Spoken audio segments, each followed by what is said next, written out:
안녕하세요. 저희가 오늘 준비한 내용은 컨퍼런스 보드에서 발표한 향후에 내가 잡을 가질 수 있을까요? 라는 이제 질문에 대한 미국인들의 답변을 가지고 왔습니다.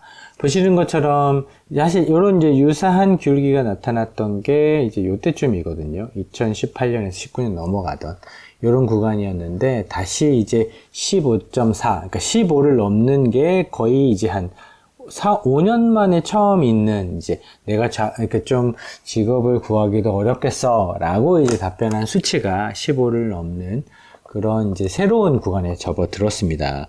사실 이제 고용 데이터 같은 경우는 전형적인 이제 경기 후행 지표에 해당되는데요.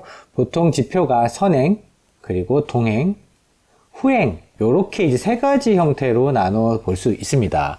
보통 선행 지표 같은 경우는 저희가 이제 불황이나 이런 이제 경기 하강 사이클 한 2년 정도, 1년에서 2년 정도 먼저 이제 알게 되고요. 그리고 동행 지표 같은 경우는 보통 1년 이내, 후행 지표 같은 경우는 이미 진행 중인 상태로 저희가 확인할 수 있게 됩니다.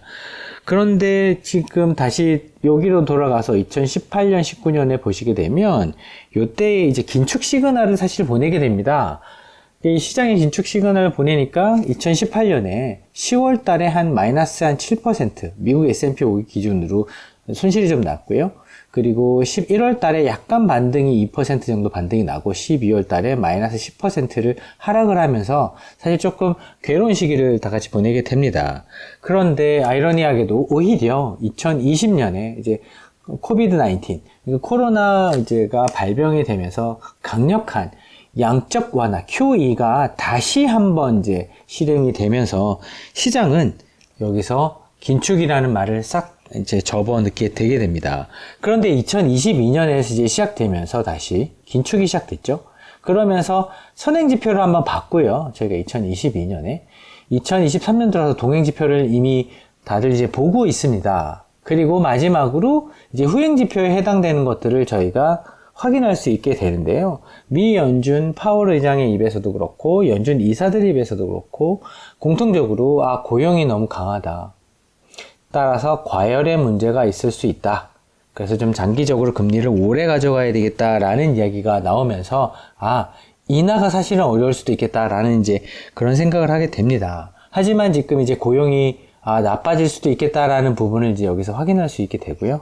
그러다 보니까 과열이 지속되지 않을 것 같고 그러면 금리를 인하할 수도 있겠다라는 또 생각을 해볼 수도 있는 이제 그런 약간의 근거가 이제 발견되고 있습니다. 문제는 여기서 만약에 과열이 지속되지 않는다라고 했을 때 만약에 이런 부분이 리세션이 오는 것과 오지 않는 것을 구분해서 봐야 되는데요. 만약에 리세션이 온다라고 했을 때는 그 속도가 인하 속도가 되게 빠르게 이루어지게 될 것 같고요. 그리고 만약에 오지 않는다라고 한다면 슬로우로 이제 저희가 표시를 해야 될 것 같습니다. 따라서 금리 인하의 어떤 탄력적인 대응에 있어서 만약에 리세션이 온다라는 이제 부분이 있게 되면 일단 공격적으로 위험자산에 대한 매도를 이제 실행을 해야 될 것 같고요. 반대로 채권 시장에서는 사실 위험 회피를 위한 다양한 시도들을 해야 될 텐데 아무래도 미국 국채가 그 대안이 될 가능성이 높고 사실 이자도 주지는 않지만 금이 또 안전자산 역할을 해줄 가능성도 상당히 높아 보이는 부분이 분명히 있습니다. 따라서 지금 이 고용지표에 관련된 이런 부분들은 상당히 연준에서도 중요하게 보고 있고요. 거의 PCE만큼이나 개인 소비자 물가 지수만큼이나 상당히 중요하게 보고 있는 사실이고요.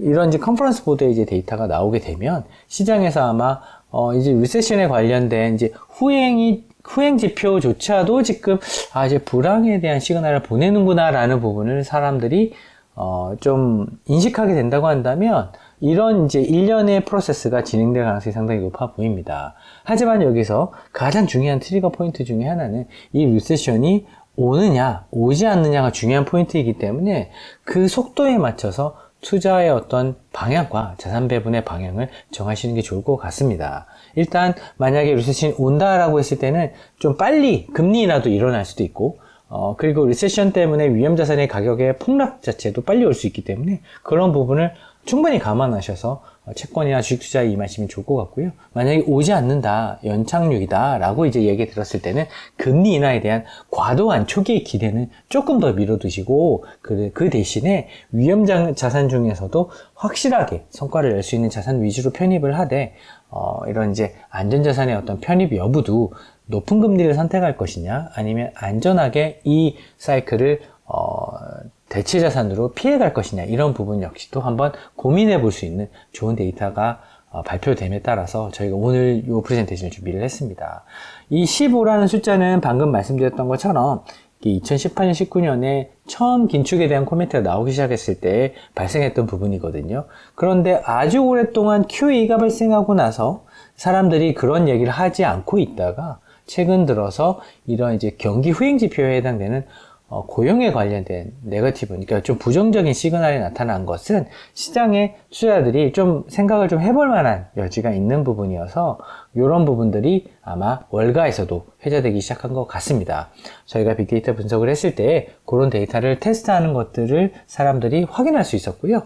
만약에 이런 부분에 대해서 만약에 이렇게 올라가거나 아니면 이렇게 횡보하거나 이렇게 떨어지는 부분이 추후에 또 업데이트가 될 텐데 이런 고용 지표에 대한 방향성을 조금 더 명확하게 알려줄 수 있는 또 데이터가 팔로우업이 된다고 한다면 저희가 그 역시도 업데이트해서 찾아뵙도록 하겠습니다.